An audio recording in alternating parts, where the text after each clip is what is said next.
प्रयागराज के महाकुंभ के बाद अब महाराष्ट्र के नासिक में 2027 में होने वाले कुंभ मेले की तैयारियों ने जोर पकड़ लिया है। मुख्यमंत्री देवेंद्र फडणवीस के हालिया दौरे के बाद इस आयोजन को लेकर महाराष्ट्र सरकार सक्रिय हो गई है। महाकुंभ मेले के बाद अब नासिक में महाराष्ट्र सरकार ऐसा ही भव्य आयोजन का प्लान बना रही है। प्रयागराज महाकुंभ मेला स्थानीय व्यापारियों, होटल बिजनेस, ट्रांसपोर्ट और पर्यटन क्षेत्र के विकास का बड़ा माध्यम साबित हुआ है। महाकुंभ में करोड़ों लोगों के आने से यूपी की अर्थव्यवस्था पर भी असर पड़ा है। इसी तर्ज पर महाराष्ट्र सरकार भी नासिक कुंभ का आयोजन करने का सोच रही है। प्रयागराज कुंभ की सफलता को देखते हुए नासिक में भी अगर उसी स्तर की व्यवस्थाएं की जाती हैं, तो ये न केवल धार्मिक रूप से बल्कि आर्थिक और पर्यटन के मामले में भी महाराष्ट्र के लिए एक बड़ा अवसर साबित हो सकता है। नासिक में भी कुंभ मेला 2027 के दौरान करोड़ों पर्यटकों के आने की उम्मीद है। हाल ही में मुख्यमंत्री देवेंद्र फडणवीस ने त्र्यंबकेश्वर का दौरा किया। इस दौरान त्र्यंबकेश्वर के संतों और अखाड़ों के प्रतिनिधियों ने अपनी मांगे सरकार के सामने रखी हैं। उन्होंने कहा कि त्र्यंबकेश्वर इस मेले का प्रमुख केंद्र है, इसीलिए इसे नासिक से अलग पहचान मिलनी चाहिए। वहीं नासिक अखाड़ों के संत इस बात पर अडिग हैं कि इस आयोजन को नासिक कुंभ के नाम से जाना जाता है और इस पर किसी तरह का बदलाव नहीं किया जाना चाहिए। बात ये है कि इस आयोजन के नाम को लेकर मतभेद है।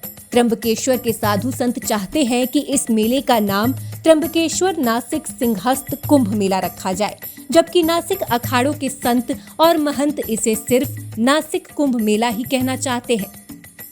इस नामकरण विवाद ने कुंभ की तैयारियों से पहले ही सरकार और प्रशासन को एक नई चुनौती दे दी है।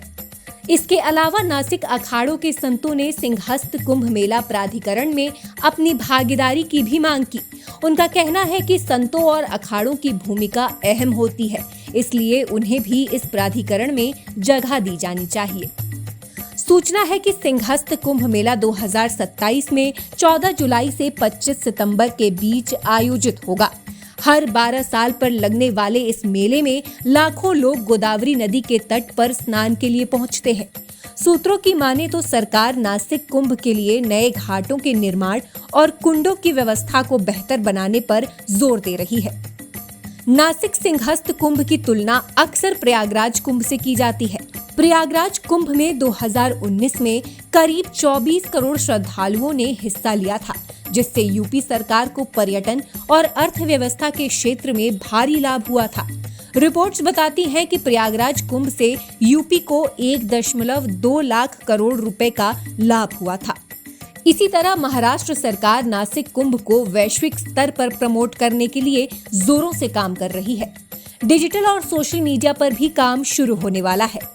प्रयागराज महाकुंभ की तरह नासिक में भी हाईटेक सुविधाएं, सुरक्षा के लिए ड्रोन कैमरे, विशेष यातायात और घाटों पर आधुनिक व्यवस्थाएं की जाएंगी। अनुमान है कि 2027 में इस आयोजन से महाराष्ट्र को हजारों करोड़ रुपए का लाभ होगा। महाराष्ट्र पर्यटन विभाग इस आयोजन को अंतर्राष्ट्रीय स्तर पर प्रमोट करने की योजना बना रहा है। कुंभ के समय यहाँ और अधिक पर्यटक आएंगे तो होटल, रेस्टोरेंट, ट्रांसपोर्ट और स्थानीय बाजारों को भी बड़ा फायदा मिलने की उम्मीद है। इसके अलावा सरकार कुंभ के दौरान अस्थायी रोजगार के अवसर भी पैदा कर सकेगी। कुंभ मेला प्राधिकरण के तहत सड़कों, घाटों, पेयजल, सफाई, परिवहन और सुरक्षा व्यवस्थाओं को मजबूत करने के लिए हजारों लोगों को रोजगार मिलेगा। प्रयागराज कुंभ की तरह यहाँ भी कई बड़े इंफ्रास्ट्रक्चर प्रोजेक्ट शुरू किए जाएंगे, जिससे नासिक की सूरत बदल सकती है।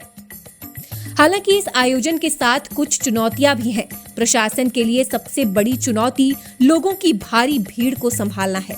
महाकुंभ में हुई घटनाओं से महाराष्ट्र सरकार को भी सबक लेना होगा और लोगों के लिए सुरक्षित व्यवस्था करना होगा।